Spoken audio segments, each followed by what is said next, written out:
예, 화요일 묵상의 시간입니다. 다니엘의 환상은 다니엘을 위함이 아니라 우리를 위함이다. 다니엘의 환상은 다니엘을 위함이 아니라 우리를 위함이다. 자, 이런 제목으로 또 오늘 묵상 함께 나누겠습니다. 어제 우리는 이 8장에서 그 헬라를 상징하는 숫염소의 큰 뿔, 그러니까 알렉산더가 무너지고 그 자리에 뚜렷하게 보이는 이 네 뿔이 돋아나는 것과 그 중에 이제 하나가 남쪽, 동쪽, 그리고 영광스러운 땅 쪽으로 크게 뻗어나가더니 하늘 군대를 주관하시는 분만큼이나 강해지는 것 같고, 그래서 그 하나님 앞에 엎드리는 그 매일의 제사를 막 파괴하고 성전도 파괴하는 그 환상이 뭐냐라는 걸 우리가 묵상해 봤습니다. 그래서 그렇게 성소를 짓밟는 일들이 천사들끼리의 대화를 들어볼 때 이제 그런 일들은 2300일이 지나야 그 짓밟힌 성도가 깨끗하게 된다는 거였었죠. 그래서 이제 그 15절부터 다니엘이 본 환상에 대해 이제 가브리엘 천사가 해석해 주는 내용이 나오기 시작합니다. 그래서 8장 15절을 보면 이제 이 가브리엘이 이 다니엘에게 와서 하나님께서 이걸 깨닫게 해주라 그랬다라고 말하면서 쭉 얘기를 하는 거예요. 그래서 이제 17절을 보면 그가 나올 때에 내가 두려워서 얼굴을 땅에 대고 엎드리며 그가 내게 이르되 인자야 깨달아 알라. 이 환상은 정한 때 끝에 관한 거다. 네가 본 건 어떤 정한 때 끝에 관한 거라는 거죠. 그래서 이제 그 진노하시는 때가 마친 후 될 일을 내가 너에게 보여주겠다. 이렇게 이제 얘기를 합니다. 여기서 진노하시는 때라는 거는 예레미야 25장 11절, 12절에 예언됐던 것처럼 그 70년간 정해진 이 바벨론 포로 기간, 그러니까 불순종으로 나라는 망했고 그들이 포로로 잡혀간다 했고, 그렇게 이제 잡혀간 그 기간, 70년의 포로 기간, 이거를 지금 말하는 거죠. 그래서 이 포로 기간, 이 그때인데, 근데 그 이후에 이제 벌어질 일을 말해주겠다라는 거 아닙니까? 그래서 그 끝에쯤에를, 그래서 이 포로 기간에 대한 이 얘기를 이제 하게 되는 건데, 20절부터 다니엘이 본 환상에서 두 뿔 가진 수양이 메데 페르시아 왕이라고 분명히 얘기를 했어요. 그리고 정한 때, 진노하시는 때는 어떤 종말에 관한 게 아니라 바벨론의 포로로 잡혀가 있던 그 70년의 그 포로 생활이었다라는 걸 분명히 우리가 알 수 있다는 겁니다. 그러니까 우리는 보통 성경에서 뭐 정한 때 끝 뭐 이렇게 되면 무조건 종국사적인 어떤 종말에 관한 건가? 이렇게 이제 이렇게 자꾸 생각을 하게 되는데, 근데 그렇게 봐서는 안 돼요. 지금 이 어떤 우리가 본문을 볼 때 그 본문의 그 역사적인 흐름, 문맥 이런 것들을 좀 잘 파악을 해야 이 정한 때라는 게 언제구나라는 걸 바르게 알 수 있는 거죠. 그러니까 마지막 때 뭐 이렇게 나오면 무조건 종말이다 이렇게 보면 안 된다는 거예요. 자, 그래서 8장 20절부터 보면 내가 본 바 두 뿔 가진 수양은 메대와 바사의 왕들이다 이렇게 얘기를 하는 겁니다. 그리고 21절 털이 많은 수염소는 곧 헬라 왕이다 이렇게 얘기를 했죠. 그러니까 지난주 제가 이런 거를 가지고 뭐 숫양은 뭐 페르시아다, 뭐 숫염소는 뭐 헬라다, 이건 내 생각을 얘기한 게 아니라는 거예요. 성경에 이미 해석이 나와 있는 걸 여러분에게 먼저 말씀을 드렸던 겁니다. 자, 그러면 이 말씀을 근거로 헬라를 상징하는 숫염소 두 눈 사이에 있는 큰 뿔은 그 나라의 첫 번째 왕이다 그렇게 얘기를 했으니까 바로 그가 누구라는 거예요. 역사적 사실로 우리가 비교해서 살 때 그는 알렉산더 대왕이었다라는 걸 알 수 있다 그랬죠. 그래서 이제 22절을 보니까 그 뿔이 꺾이더라는 거예요. 그 대신에 4개의 뿔이 났는데 그 나라 가운데서 내 나라가 일어나는 걸 말한다. 근데 알렉산더 시절만큼은 그 권세만큼은 못하더라 이렇게 얘기를 하는 겁니다.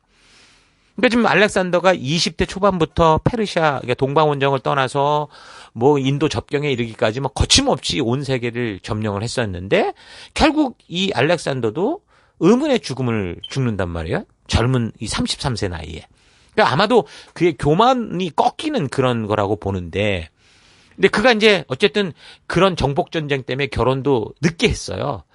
동방과 하나를 만들려고 막 자기가 먼저 동방에 있는 여자들과 결혼하고 이랬단 말입니다. 그래서 록산나라는 여자하고 결혼을 했다가 임신 상태였는데, 그러니까 자녀도 낳기 전에 이제 죽었던 거죠. 그러니까 정확히 말하면 그의 후계자 지명이 되지 않았어요. 너무 젊었기 때문에. 그래서 그와 함께 원정길에 올라서 애쓰던 장군들에 의해서 이제 권력 다툼이 일어나는데, 그게 이제 역사 속에서는 디아도코이 전쟁이다 이렇게 얘기를 하는 거죠. BC 315년경쯤, 그러니까 이제 알렉산더가 죽고 한 8년쯤 후에 이 디아도코이들 중에 4사람, 그러니까 카산드로스, 리시마크스, 안티고노스, 프톨레마이오스, 이 네 명에 의해서 이제 이 나라가 이렇게 분산됐던 거예요. 네 나라가 이제 그렇게 일어났는데, 그런데 그게 이제 알렉산더 시절에 그 빵빵했던 그때와는 좀 못하더라. 이제 그 얘기를 지금 22절에 한 거예요. 23절. 이 네 나라 마지막 때, 또 이 네 나라가 또 어떻게 사라져 가나 봐요. 그 마지막 때 반역자들이 가득할 즈음 한 왕이 일어나리니 그 얼굴은 뻔뻔하고 속임수에 능하더라. 여기서 지금 일어나는 한 왕은 이 셀레코스 왕국에서 일어날 그 에피파네스라는 사람을 말한다고 지금 계속 몇 번을 들었는데, 근데 조금 전에 제가 설명을 했던 것은 BC 314년경 네 나라, 네 그 통치자에 의해서 갈라졌다고 할 때 이 셀레코스는 없었어요. 안티고노스라는 이 존재가 있었었는데, 그런데 어떻게 그럼 이 안티고노스가 있었던 여기가 갑자기 왜 셀레코스 왕국이라는 걸로 바뀌었냐? 이건 이제 역사를 보면요. 처음에 이제 그 디아도코이들의 전쟁이 막 벌어지고 막 서로 이제 권력 다툼을 할 때, 원래 바벨론의 이 셀레코스가라는 사람이 바벨론 어떤 지역의 그 어떤 통수권자로 그게 다스리고 있었는데, 그게 이제 안티고노스에 의해서 뺏겼던 거죠. 그래가지고 이 사람이 안티고노스에 쫓겨나가지고 어디로 갔냐면 이집트의 프톨레미에게 이제 몸을 피했던 거예요. 근데 이제 BC 312년경에 이제 이 안티고노스를 견제했던 이 다른 나라들이 막 이제 싸움을 벌이게 됐는데, 그때 이제 프톨레미의 지원을 받아서 셀레코스가 자기가 원래 통치했던 바벨론 지역을 되찾은 거죠. 그래서 이제 안티고노스가 마케도니아 지역과도 전쟁을 해야죠. 또 이집트 프톨레미하고도 전쟁을 해야죠. 뭐 이런 굉장히 어려운 상황 속에서 이 바벨론을 또 치고 들어오는 셀레코스하고도 이제 견제를 해야 되니까 아주 곤란한 지경에 빠졌던 겁니다. 근데 이제 힘이 분산되니 당연히 뭐 어느 하나가 제대로 되진 못했겠죠. 그러다 보니까 이제 셀레코스는 그쪽에서 계속해서 바벨론을 중심으로 더 동쪽으로, 그러니까 인도 그 국경까지 지금 알렉산더가 그 땅을 확장해 갔었으니까 중앙아시아 쪽으로 계속해서 이제 그 땅을 차지하기 시작한 거예요. 근데 이제 안티고노스가 사실은 이걸 저지하려고 BC 311년부터 한 309년까지 공격을 했는데 이기지를 못했어요. 그런 와중에 계속 디아도코이들의 전쟁이 계속됐었고, 그러다가 이제 BC 301년경에 입소스 지역에서 디아도코이들의 전투가 벌어진 가장 큰 규모의 전쟁이었었던 거죠. 그래서 이 전쟁에서 셀레코스와 리시마커스, 카산드로스가 연합을 해서 당시 뭐 이제 노인이 됐던 안티고노스를 이제 무너뜨리게 돼요. 그래서 결과적으로 이 안티고노스가 차지하고 있었던 이 소아시아를 비롯한 이 메소포타미아 지역 대부분을 이 셀레코스가 차지하게 된 거죠. 그래서 이제 역사적으로 이 안티고노스가 통치하던 지역이 이제 셀레코스 통치로 바뀐 거예요. 이런 알렉산더 사후에 디아도코이들의 전쟁의 혼란 속에 이렇게 셀레코스가 등장하면서 이제 그 왕국에서 이제 24절에 얘기하는 그 거룩한 백성들, 이스라엘 백성을 짓밟고 괴롭히는 어떤 한 왕이 등장한다는 거예요. 24절, 그 권세가 강할 것이나 자기 힘으로 말미암은 건 아니다, 이렇게 얘기를 해요. 그러니까 이런 나라들의 등장, 왕들의 등장, 뭐 전쟁에서의 승리 같은 이 모든 일들은 인간들 스스로 어떤 강력해서가 아니라 뭔가 그런 흐름으로 흘러가게 하는 어떤 이 영향력, 그러니까 힘들이 있었다라는 걸 알 수 있죠. 근데 그게 뭘까요? 그런 우리가 볼 땐 너무 자연스럽게 흘러가는 이런 흐름 같아 보이나 결국에는 그 흐름의 그 안에는 하나님의 계획이 있더라는 거죠. 그래서 분명한 거는 사람 스스로의 힘으로 그런 일들, 세계를 주물럭거리고 뭐 이런 일들, 그러니까 알렉산더나 뭐 느부갓네살이나 페르시아의 고레스나 뭐 셀레코스 같이 이런 사람들이 그렇게 큰 나라를 얻어서 뭐 자기가 이룬 것처럼 절대 그럴 수 없다는 거예요. 그래서 성경이 이 이야기를 해요. 모든 권세는 하나님께로부터 나왔다. 로마서 13장 1절.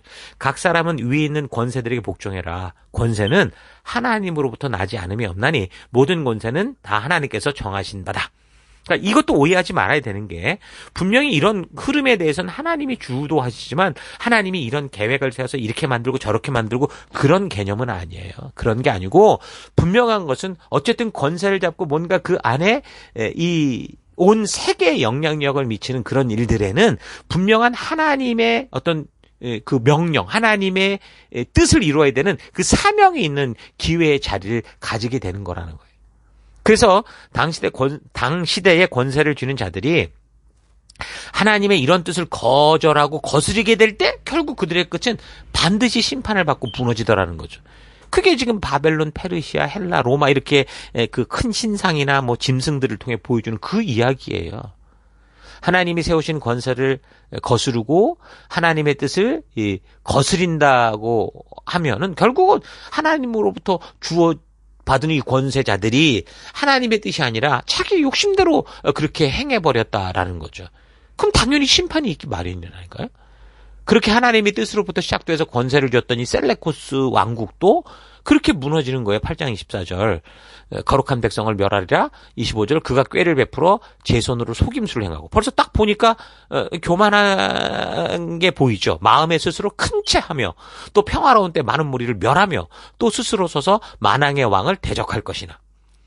그가 사람의 손으로 말미암지 아니하고 깨지리라 이렇게 말합니다. 그러니까 로마서 13장 1절의 말씀처럼 세상의 모든 권세와 능력의 주관자 되신 하나님께서 마치 무슨 페르시아의 그 어떤 고레스처럼 헬라 제국의 뭐 셀레코스에게도 뭔가 그런 기회를 준 거라는 사실을 알 수 있는데 그 권세가 강하지만 그게 자기 힘으로 말미암은 건 아니라는 거죠. 하나님께서 그의 뜻을 이루기 위해 세우시는 건데 사탄은 이제 이렇게 권력을 지닌 사람들을 유혹해서 오해하게 합니다. 그래서 하나님의 뜻대로 가지 않고 자기 욕심대로 행하도록 부추긴 거짓말을 하는 거죠. 그래서 결국 이 셀레코스 왕국에서 나오는 이 안티오코스 사사 에피파네스가 그런 사탄의 이 괴수 같은 짓을 행하는 겁니다. 그가 교만했고 무지막지한 짓을 행하면서 하나님의 백성을 짓밟고 하나님이 세우신 거룩한 나라를 무너뜨리려고 하는 그런 짓을 했던 거죠. 자, 그렇게 에피파네스가 그 시대 최고로 강하고 무한해 보이는 이 권력으로 이 많은 사람을 죽이고 하나님의 존재까지 우습게 여기며 하나님의 뜻을 거스리는 일을 하게 되니까 로마서 13장의 그 말씀과 같이 심판을 받게 된 거예요. 그래서 이 에피파네스는 결국 죽어요. 근데 사람의 손 하나 닿지 않아도 스스로 깨져 죽는다라고 했던 심판과 같이 그렇게 죽어요, 진짜로. 개신교 성경에는 우리가 보는 성경에는 없지만 천주교 성경에는 우리가 보는 성경 외에 마카비우스라는 외경이 또 있습니다. 거기 보면 이건 사실 그 실제 역사에 관련된 이 내용들을 적고 있는 그런 책인데 그 마카베오기 학원 9장을 보면 이렇게 나와요. 마카비우스에 의해 유대민족이 독립전쟁을 벌이는데 계속 이기는 소식을 듣고 에피파네스가 분이 나서 군대를 몰아쳐 예루살렘에 도착할 때까지 쉬지 말고 가도록 했다. 근데 그래서 예루살렘에 도착하면 그곳을 유대인들의 공동묘지로 만들어 버리겠다고 아주 씩씩거리며 복수를 꿈꾸는데 그래서 거만하게 말을 더욱 세차게 몰라고 다그치다가 그가 병거에서 떨어졌다. 이게 너무 세게 말을 몰다가 떨어졌기 때문에 그의 몸 뼈 마디가 다 어긋날 정도로 심한 중상을 당했다. 그래서 결국 온몸이 썩어 들어간 고통을 당하게 됐는데 이 사람의 눈에서 구더기가 기어나오고 극심한 고통 속에서 살아가기는 하지만 살은 썩어 문드러져 갔다. 그러니까 죽지도 않고 그 고통스러운 시간들이 계속됐는데 그 썩은 냄새가 온 군대를 참을 수 없게 만들 정도였다. 이렇게 기록합니다. 그런 고통을 겪으면서 이 사람이 자기가 우습게 여기고 짓밟던 하나님께 복종하는 게 옳은 것이었구나라는 사실을 깨닫게 됐다고 그렇게 적고 있습니다. 자, 이렇게 살인자였고 신성모독죄였던 그가 다른 사람들에게 가한 것과 같은 그 극도의 고통을 자기가 또 그대로 겪으면서 자기 땅도 아니라 그 하나님의 백성들을 아주 무덤으로 만들겠다고 꼴값을 떠고 달려오다가 이국 땅에서 결국 하나님이 이 다니엘을 통해 예언한 이것처럼 그렇게 비참하게 죽게 된 겁니다. 그러니까 이런 헬라 역사를 통해 우리가 이제 이 예언들을 보게 되는데 이게 다니엘이 본 거는 지금 이게 8장 후반부의 내용이에요. 그래서 8장 26절에 이미 말한 바 주야에 대한 이 환상은 확실하니 너는 그 환상을 간직해라. 이는 여러 날 후의 일입니다. 여러 날, 그러니까 다니엘이 보는 그때부터 여러 날 후는 여러 날의 개념이 그냥 며칠이라는 게 아니에요. 다니엘로부터 지금 여기 에피파네스의 이 사건을 보면 거의 300년 후에 일어날 일이었죠.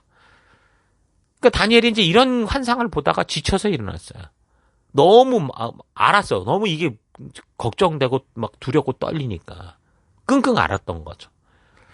깨닫는 사람은 없었고요. 그러니까 그가 보는 환상은 분명히 환상인데 그 환상 속에서 보니까 우리가 뭐 좀 이렇게 잘 되고 뭐 이렇게 그렇게 되면 좋겠는데 그게 아니더라는 거예요. 그냥 이 나라가 계속 왕도 없고 주권도 없고 막 주변 강대국에게 여기 치우고 저기 치우고 막 짓밟힘 당하고 너무 무서운 존재들이 막 거의 뭐 잔멸을 하려고 하고 진멸하려고 이러니까 아주 참담한 심정이니 그게 꿈을 꾸고도 마음이 편했겠습니까? 아닌 거죠. 아까 읽었던 마카비우스를 참고하고 또 역사적인 다른 기록을 참고해 보면 이 에피파네스 시절 이 유대 지역에서 당했던 핍박의 기록은 정말 너무 끔찍했었어요. 일본 제국주의가 우리를 압박할 때도 그랬잖아요. 독립활동과 관련된 사람들을 무지막지하게 고문하고 막 죽이고 막 이랬던 기록들을 접하면 우리가 그거 볼 때 막 우리 살이 떨리고 분노가 치밀지 않습니까? 다니엘 또한 이제 그런 걸 보니 자기 민족이 당하게 될 이런 것들을 보니 얼마나 마음이 괴롭고 분노에 막 어떻게 보면 치가 떨리고 정말 그런 꿈을 꾸고 여러 날 끙끙 앓을 정도로 얼마나 고통스럽고 괴로웠는지 몰랐다는 거죠. 자, 이렇게 8장에는 다니엘이 이런 환상을 보며 두려워했던 헬라 제국의 셀레코스 왕국, 그 에피파네스 시대에 벌어지게 될 그런 일들, 그런 역사를 하나님이 지금 이 다니엘의 환상을 통해 보여주고 있는 겁니다. 그러니까 바벨론 이후 페르시아 시대를 거쳐서 헬라 알렉산더, 그리고 그 후에 디아도코이들에 의해 벌어진 4개의 나라, 그리고 그 나라 중에서 또 끝에 일어나게 되는 셀레코스 왕국의 이야기까지. 자, 우리가 다니엘서를 보면서 계속 잊지 말아야 되는 거는 다니엘이 보는 환상은 지금 아주 세밀한 역사를 하나하나 다 적어가는 게 아니라는 거예요. 개략적인 굵직한 어떤 흐름을 지금 찝어서 얘기를 하거든요. 자, 그러니까 하나님께서 언약 백성들이 불순종으로 계약을 떠나버린 후에 계속해서 예레미야 선지자를 통해 예언하셨던 새 언약 성취를 위해 뭐 하는 거예요? 하나님 스스로 일해 가시는 그 과정을 보여주는 거고, 그런 역사를 주관하고 계신 하나님이 분명히 역사 속에 살아계셔서 당신이 말씀하신 이것을 일구어 가고 계시다라는 분명한 증거들을 역사 속에 심으시는 거죠. 그 미래의 역사를 알게 하시는 거죠. 그래서 아마도 다니엘은 뭐 환상을 보고 이렇게 기록으로 적었지만 자기는 잘 몰랐을 거예요. 그러나 이 시대를 살아가는 여러분과 저처럼 우리 후대들이 이런 다니엘의 기록을 통해서 하나님께서 왜 이런 예언과 이 실제 속에서 이런 일을 이룰 수 있는 그런 역사를 이루셨구나라는 걸 우리가 좀 보게 되고 알게 되는 거고, 그래서 우리는 이런 하나님이, 살아계신 하나님이 역사를 주도해 가시는가 하는, 주도해 가시는구나 하는 믿음 가운데 서야 되는 거예요.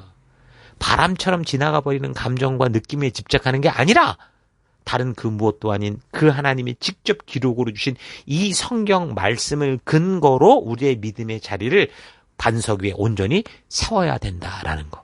우리가 이 환상들을 통해 꼭 깨달을 수 있기를 바랍니다. 자, 오늘 하루 자유지를 가진 사람들, 그러니까 권력의 꼭대기에서 하나님이 주신 기회를 가진 사람들이 결정하는 것에 따라 역사가 흘러가는 것 같지만, 그러나 그 어떤 흐름도 하나님께서 처음부터 우리에게 알려주신 이 생명의 길, 말씀의 도를 벗어나게 되면 다 절망과 죽음의 길로 갈 수밖에 없다라는 걸 기억하고, 오늘 이 시대를 살아가며 우리가 감당해 나갈 귀한 사명의 길을 굳건한 믿음으로 걷는 그런 우리가 되기를 바랍니다.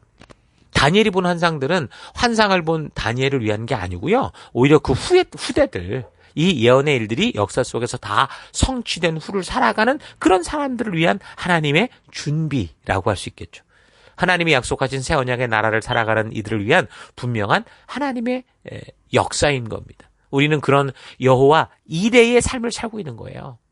비록 눈에 보이는 현실들이 우리가 생각하고 기대하는 것과는 달라도 우리는 이런 세상 속에서 하나님의 뜻을 따라 우리를 창조하신 하나님께서 우리를 위해 준비하신 그 생명의 길, 그 약속을 따라 믿음으로 걸어가는 하나님 나라에 속한 백성들이라는 거죠. 잊지 마십시다. 하나님은 당신이 창조하신 백성들로 하여금 말씀의 가치 따라 축복된 삶을 살기를 원하세요. 하나님은요, 악한 것을 계획하고 조작하고 그러지 않아요. 세상의 모든 악한 권력자들, 히틀러나 김일성 같은 김정은이 같은 이런 독재자라고 해도 그거는 하나님이 계획한 게 아니라고요.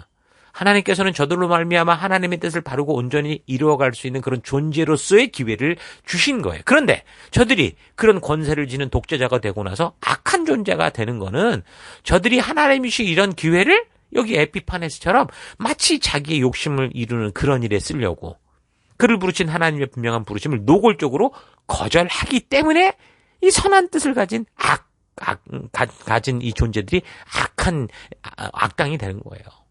그래서 자기의 욕망을 채우고 자기 생각대로 살아가기 위해서 끝까지 자신의 뜻대로 가겠다고 하는 이 고집으로 인해 생기는 불순종의 결과인 거죠.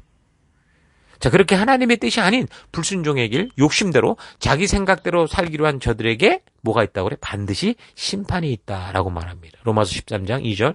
그러므로 권세를 거스리는 자는 하나님의 명을 거스리니 거스린 자들은 심판을 자초하리라. 권세를 거스리는 자만이 아니라 그 권세를 바르게 사용하지 못하는 자도 그리 된다는 거죠.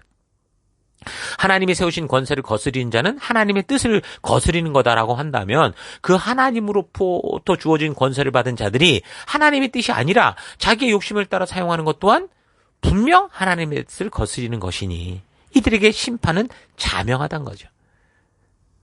여러분, 오늘 우리에게도 하나님은 기회를 주셨습니다.